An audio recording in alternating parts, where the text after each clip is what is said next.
By now, I'll say you two could have arrived easily. I'll just say that this is where he can step in. You two, the car drops you off. There's a deep, loud crash within the St. Judas ruins that you can hear. So it sounds like some shit's going on already.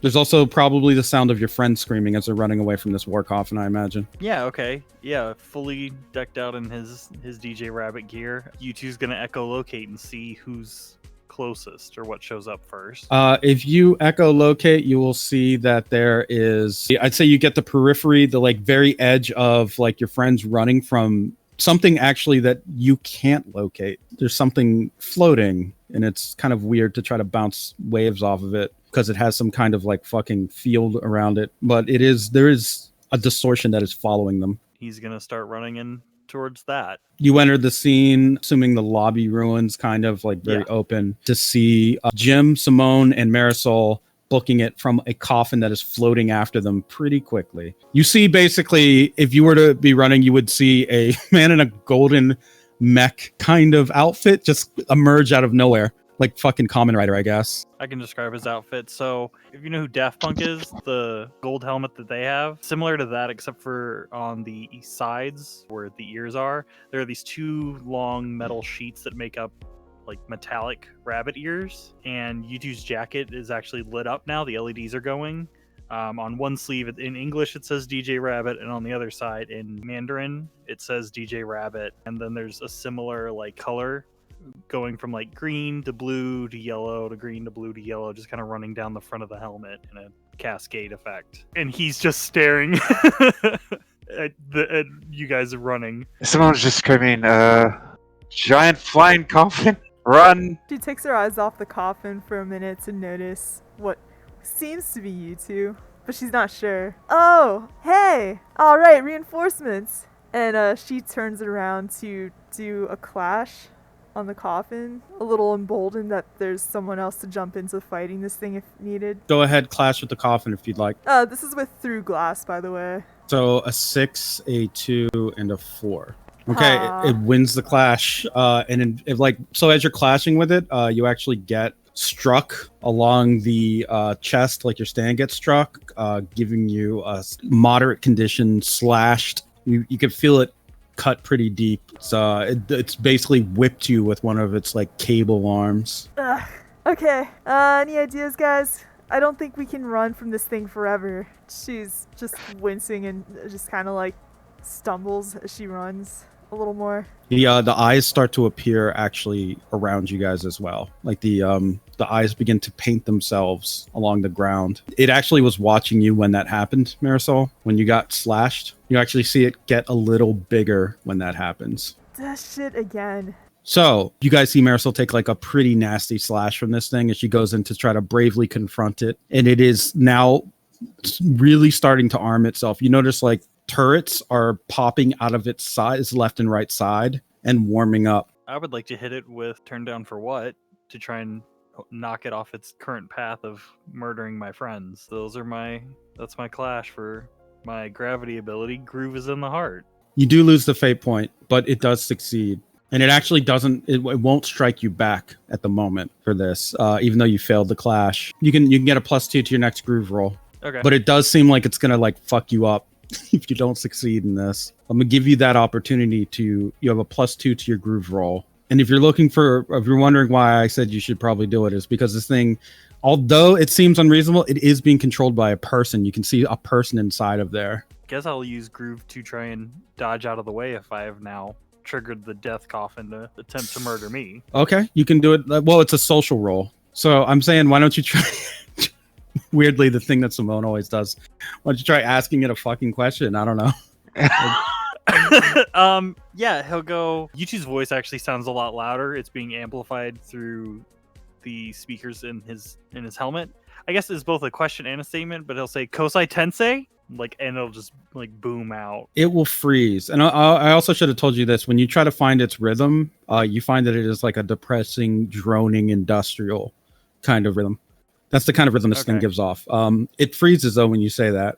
It has its cannons aimed at you all for a moment, and then just says, "What would you know about Kosai Tensei?" and Yuchi's gonna start moving towards his friends, like kind of skirting around if he can.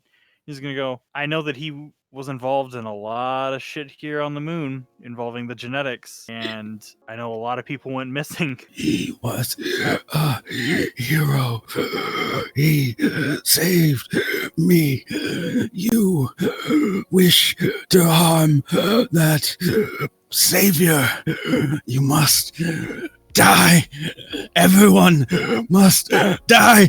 He's starting to hyperventilate, and his coffin is really firing up now. Its weapon systems, like extra blades pop out of its side. I was gonna say, yeah, Yuchi's gonna go, we just want to know what happened. No one was around when that happened. You seem to be the only thing left behind from his legacy. Yeah. If he saved your life, we'd like to know why. What happened? What led to this? And Yuchi kind of like points at the coffin, like, why did he throw you in a knife party coffin? It is the only way to save me. Too much modification. Too much editing. Too much. The coffin actually slams down into the ground, and spider legs pop out of the bottom of it, and it rises up into the air like one of those. You ever seen those viruses that have the crystal head? Yeah. Yeah, the coffin that's is the top of that. The top coffin is the top of that. It's like rising up. It's about 15, 20 feet tall because it's a big fucking coffin and they are big legs. Stabilization complete. Launching weapons platform. Eye in the wall. Jim and Simone, I'll give you one. I'll give you guys both. You guys can both take an attack before it starts firing off its weapons. It's my stand power that I've not used yet. I tried, guys. I tried. Oh, your stand. Do you want to use your stand power? Yeah, if I can. This is an ancient enemy of the Seven Nation Army, maybe even one that you fought. The Knife Party and its remnants are absolutely an enemy of soldiers that you fought beside in history against the Seven Nation Army. They are the foe. Seeing this thing before you now, like you wish you had your comrades, your allies, and if you channel the power of that sword that's been melded into your arm, you feel like you could actually call them out, the ghosts of war. The cursed cavalry saber, it like melded in with his arm, kind of like a stand arrow. Yeah, I was gonna say I thought he had the holy sword made out of all the parts from the fish. He has a holy sword and he has a sword in his arm. He's got two swords. Oh, fuck, cool. There's a reason for that, I promise. You're summoning up your golems, right? You see little piles of junk basically start coming together, and parts are being pulled from around the room, and they just start moving upward, and then they have arms, and then they have legs, and then they have shields and swords and little helmets, all made out of junk, and they're sort of forming into ranks behind the spider guy, I guess. So you guys can see this. There's like actual scrap metal soldiers being animated, and you can actually, I'm pretty sure, see Jim's stand either constructing them or just kind of directing them. So it's clearly his doing. Wow, that's really freaking cool. What the hell do they do? Jim says they're my friends. They're the other knights of my order. Oh, wow. This is the power of Knights of Cydonia. Jim's stand has manifested a new ability, and it's going to fucking go to work. So you've manifested these extras, as it were. I'm going to give you, just like I'd give Marisol, they can take their turn like right after you as soon as they appear.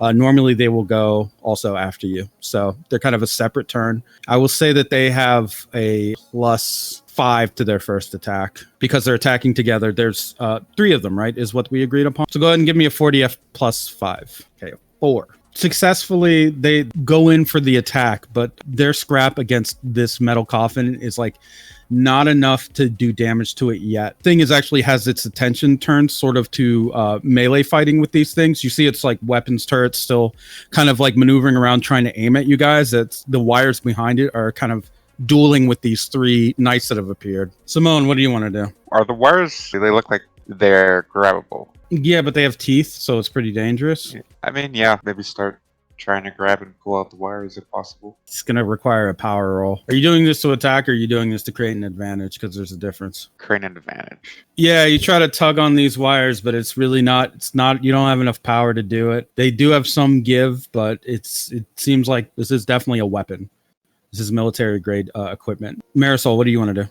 She's gonna try to do a stand attack on the glass of this thing. Okay, go for it. Okay, you can like crack the glass slightly. You land the hit. So at this point, you see its weapons actually start to warm up and fire into the sky in a very short, fast arc. They start to come down. This is an attack on all of you. So you can all try to roll a thing to beat a 7, but if not, you're going to take that stress from this attack. Jim, you take 1 stress because you have your armor on. Marisol, you take 4, and you two, you take 4, and Simone, you take 2. Does that go over anyone's physical stress limit? It does mine. I have a max 3. Okay. Take 3 stress and 1 mild consequence, laser burned. Marisol, the same. How much physical stress do you have? I have 4. You have 4? Oh, okay. So you actually don't take a consequence. Never mind. Yeah, DJ Rabbit, this thing has just rained down fire, and that's probably not even the most of its capabilities. Like, its weapon systems are still arming. It needs a while to recharge. Like, you can hear it warming back up. It's like basically what it just did. It won't be able to do it immediately. You've taken a laser burn, which hurts like a motherfucker, but you're still up and into the fight. You're still in the fight. So what do you want to do on your turn? I guess I'm just going to try and tilt it off balance since it is this weird top-heavy spider thing. I'll aim for the legs. I'll sweep the legs. Give me a power roll for that, because it is heavy. It is going to obviously try to resist that.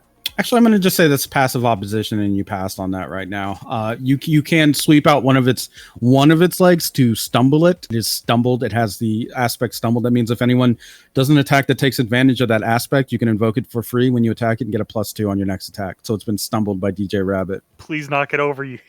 Jim, it's your turn. Go ahead. What do you want to do? Can I create an advantage for my knights? You want to add another advantage? Go ahead. What do you want to do? He's going to command them to go for the legs, and he's going to try and attack it from behind while it's distracted with them. Okay, give me a knight roll. You have passive opposition 3 to stumble one of its legs. Okay, you pass. You knock it further off balance, causing it to be both stumbled and knelt. It's like now that you've knocked out 2 of its legs, its spider legs has like 4, so it's like forced to kneel forward. Give me a 40F +4. Your knights actually start to degrade as they clash with the enemy. As they slam themselves against enemy forces, they are starting to fall apart. With a 5, they succeed. They actually take out another leg. It has 1 leg remaining, but it is like really tilted over now. It is tilted, knelt, and stumbled. 3 different advantages. Simone, it is your turn. What would you like to do? Gonna make an attack, I guess, wailing on its glass, I guess. You invoke one of those advantages, you will not have any negative consequences from this. So would you like to invoke one of the advantages that one of your friends has made for you? Yeah, maybe it's stumbling. You see it whip around to try and strike out at you and stand up on 1 leg as it does, but you manage to meet the attack and not be put at a disadvantage from this. You don't do damage, but you also avoid having this thing like fuck you up a little. Marisol, it's your turn. What would you like to do? Right now, you have 2 aspects that can be each invoked for free for +2 to a roll. She's just gonna go for a power hit on it, I guess, with her stand. Okay. Could I just invoke, tilt it? So it's with a 6. Picture her taking sort of like a running kind of like jump at it, but it's not actually like her connecting, it's her stand. Do you have anything you can invoke to get over a 6? Because it's going to be able to meet that and defend it. If you have anything you can invoke with a fate point, you maybe should. I do have my move Pendulum, my gravity move. Pendulum, what does that do? Let me look. So meet it with a Oh. Oh, ooh, wait a second. Hold on. Wow. Actually, okay, if you invoke that, you would get what is your power? Is your power +4? No, it's +3. You absolutely do get the +2 advantage. As you're attacking this thing, you can sort of mirror the flow and swiping attacks of its wires, these flesh eaters that it has equipped, and attack with the same kind of like ferocity and motion. and strike it hard, causing 2 physical stress. So DJ Rabbit, you have a +2 that you can invoke on this thing still. Your friends have used the advantages created. What would you like to do on your turn? Yeah, seeing everybody whoop on it. Can I also aim for the glass? Because the glass was broken, right? Or damaged? It's been cracked, but it's not like a condition yet, you know? It's just like staggered. Then I'll take advantage of that to hopefully knock it down, and I'll go for another leg. You did it with a +7. You knock it Yeah. right to the fucking floor.